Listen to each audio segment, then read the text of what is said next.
Hey guys, welcome to Bastian Time. I am your host Bastian. This is Nintendo News. Let's get to that news. First of all, the rumor is, coming from multiple sources, that Nintendo has spent at least $100 million, some people are saying $150 million, on some mystery acquisition. They don't know what this is. All they know about it is not video game related. So, since Nintendo has been talking about how they're very focused on quality of life lately and that they're developing some sort of console but not console, some kind of not wearable but wearable technology, they've been very confusing about this. They're developing something that will monitor your quality of life and will be fun and interactive. So it's kind of what I imagine that this is going to be is something like, like Wii Fit, but that is not tied to your Wii or Wii U, that it's like something that you can bring with you all of the time. It can't just be like the thing that they came out with, the Wii U, like a watch-looking thing. But it has to be something more than that.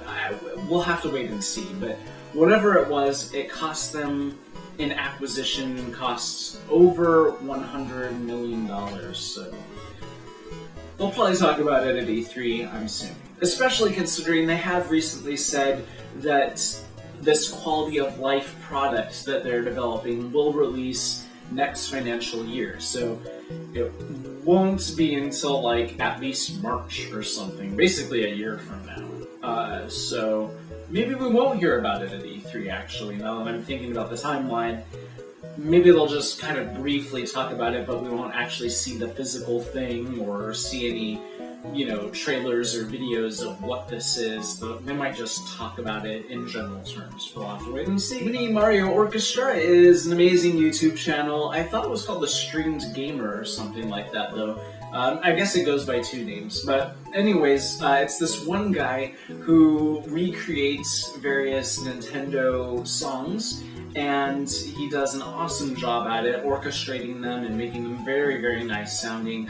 I love his Super Mario 3 orchestrations. In any case, he has a new one out, and it is a Legend of Zelda medley, and it is fantastic. If you like orchestrated Nintendo music, you gotta listen to this. It's also visually very interesting, because he sort of recreates how, he recreates him doing, he's not actually playing these instruments live in the video, it's sort of mimed for amusement, but he has played all of the instruments, that's for sure. So it is very, very interesting visually to watch, and it sounds great, which is, of course, the most important point. So definitely take a look at that. There's a link for you down below. And I've only recently realized that when I do this, you cannot see that I'm pointing down below. I really need to stop doing that. It makes no sense, because you can't see what I'm doing. It just looks like I'm raising my arm up in the air. Speaking of Zelda medleys, another fantastic one on the opposite end of the spectrum is this fantastic rock arrangement. It's another Legend of Zelda medley. I think the band is called On Being Human, and I've seen them do, I swear they did a Zelda 2 medley before, and also an amazing Final Fantasy IV medley. They are great. I very much enjoy them and their take on the music. It's definitely in that sea of dubstep medleys and Nintendo remixes out there. I'm glad there are people doing rock medleys, so thank goodness for them. If you want to listen to that, there is a link for you down below. And that's it for this episode of Nintendo News. See you guys tomorrow for more news. Bye, guys.